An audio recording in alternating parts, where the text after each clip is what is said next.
بربادیوں کا جشن مناتا چلا گیا، بربادیوں کا جشن مناتا چلا گیا۔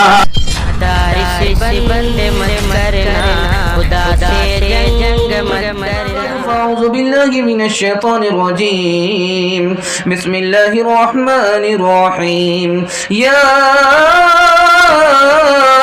أيها الذين آمنوا اتقوا الله وكونوا مع الصادقين، صدق الله مولانا العظيم، وقال النبي صلى الله عليه وسلم البركة مع أكابركم، أو كما قال عليه الصلاة والسلام، سبحان الله وبحمده، سبحان الله العظيم وبحمده، استغفر الله، صلى الله على سيدنا محمد صلى الله عليه وسلم، اللهم صل على سيدنا محمد، يا رب صل عليه وسلم۔ وہ زمانے میں معزز تھے مسلمان ہو کر، اور ہم خوار ہوئے تارک قرآن ہو کر، سبق پڑھ پھر صداقت کا، عدالت کا، شجاعت کا، لیا جائے گا تجھ سے کام دنیا کی امامت کا۔ یہ نئے نئے طریقے کیوں بنا رہے دنیا والے، یہ نئے نئے طریقے کیوں بنا رہے دنیا والے، یہ نئے نئے طریقے کیوں بنا رہے دنیا والے، یہ نئے نئے طریقے کیوں بنا رہے دنیا والے، جو حضور لے کے آئے، جو حضور لے کے آئے وہ پیام کم نہیں ہے، جو حضور لے کے آئے وہ پیام کم نہیں ہے۔ کہاں ہم کو اتنی فرصت کہ کروں فضول باتیں، کہاں ہم کو اتنی فرصت کہ کروں فضول باتیں، میں قرآن پڑھ رہا ہوں، میں قرآن پڑھ رہا ہوں، یہی کام کم نہیں ہے، میں قرآن پڑھ رہا ہوں، یہی کام کم نہیں ہے۔ یہ میرے نبی کا صدقہ کہ بنا قرآن کا قاری، یہ میرے نبی کا صدقہ کہ بنا قرآن کا قاری، کرو شکر میں خدا کا، کرو شکر میں خدا کا، یہ انعام کم نہیں ہے، کرو شکر میں خدا کا، یہ انعام کم نہیں ہے۔ الحمدللہ بہت دل کھول کر کے آپ لوگ یہاں بیٹھے ہیں، اپنے مہمانوں کی آبرو کا سامان کر کے آپ لوگ بیٹھے ہیں۔ قبولیت کی گھڑی میں آسمان سے اللہ کا فیصلہ زمین پر اترنے والا ہے۔ آپ مہمان کا حق ادا کریں گے، اللہ آپ کا حوصلہ فرمائے گا، آپ کا حق ادا فرمائے گا۔ آپ نے سن کر کے دکھایا، سنانے والے مہمان نے سنا کر کے دکھایا، اللہ دونوں کو قبول فرمائے گا انشاءاللہ۔ جو ہم سے بڑے مہمان ہیں، میں تو آپ کے گھر کا مہمان ہوں، میں مہمان کم ہوں، میزبان زیادہ ہوں۔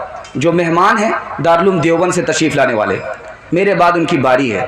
اگر ان سے پہلے آپ چلے گئے تو یہ جلسہ ناکام ہوگا، کامیاب نہیں ہوگا، چونکہ اصل مہمان کا حق آپ نے ادا نہیں کیا۔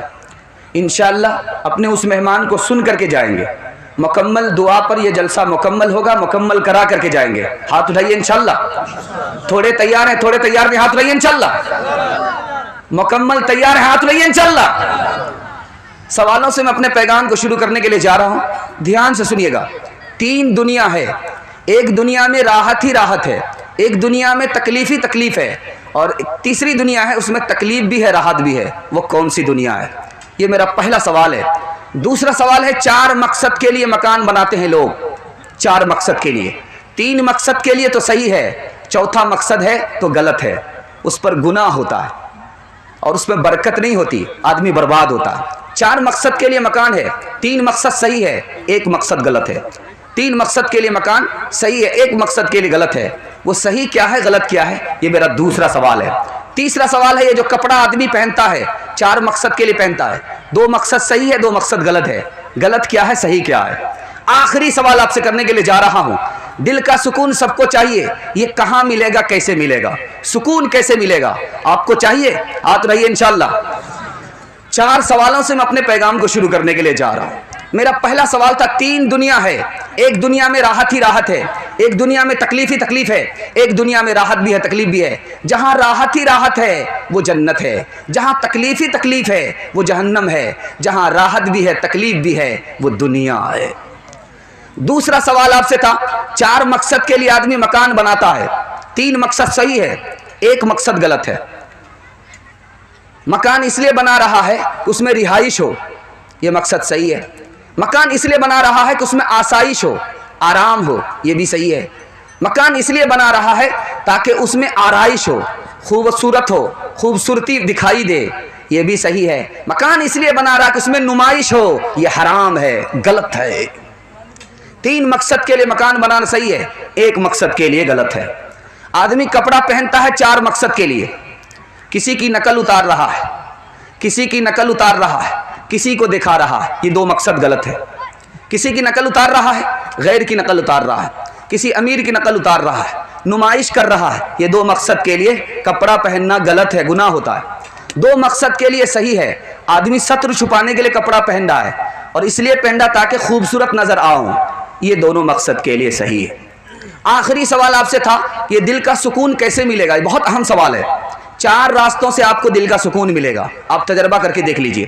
4 راستے سے آپ کو دل کا سکون ملے گا۔ پہلا راستہ صبر کے ذریعے آپ کو سکون ملے گا۔ امریکہ میں 47% لوگ پاگل ہوئے، جو صبر کرنے والے تھے مسلمان وہ پاگل نہیں ہوئے۔ صبر سے آدمی کا سر ہلکا ہوتا ہے، پاگل نہیں ہوتا۔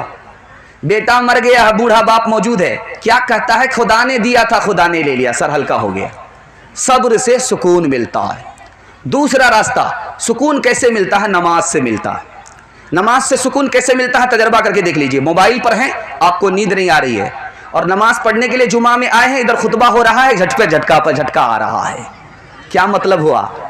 دل جب پریشان ہوتا ہے تو نیند نہیں آتی، اور جب دل کو سکون ملتا ہے تو نیند آتی ہے۔ نیند پھول پر آتی ہے، کانٹے پر نہیں آتی۔ سکون آپ کو ملے گا نماز سے۔ انشاءاللہ جمعہ نماز پڑھیں گے، ہاتھ اٹھا دیجیے انشاءاللہ۔ مرنے کے بعد پڑھیں گے، ہاتھ رہیے انشاءاللہ۔ تھوڑا پڑھیں گے تھوڑا نہیں پڑھیں گے، ہاتھ رہیے انشاءاللہ۔ یہ دیکھیں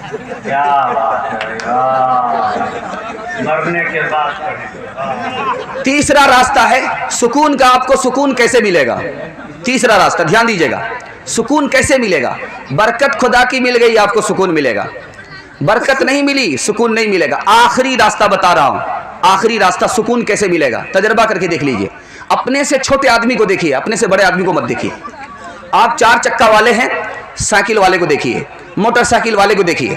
اگر سائیکل والے ہیں پیدل چلنے والے کو دیکھیے، پیدل چلنے والے ہیں اس کو دیکھیے جس کو پیر تک نہیں ہے۔ آپ کو سکون ملے گا میرے پروردگار، تو نے سائیکل نہیں دیا، موٹر سائیکل نہیں دیا، پیر تو دیا ہے۔ دنیا میں تیرے کتنے ایسے بندے ہیں جو پیر تک سے محروم ہے۔ انشاءاللہ شادی پر گاڑی لیں گے، ہاتھ رہیے انشاءاللہ۔ میں زندگی کا ساتھ نبھاتا چلا گیا، ہر فکر کو دھوئیں میں اڑاتا چلا گیا، بربادیوں کا سوگ منانا فضول تھا، بربادیوں کا سوگ منانا فضول فضول تھا بربادیوں کا جشن مناتا چلا گیا بربادیوں کا جشن مناتا چلا گیا غم اور خوشی میں فرق نہ محسوس ہو جہاں غم اور خوشی میں فرق نہ محسوس ہو جہاں میں دل کو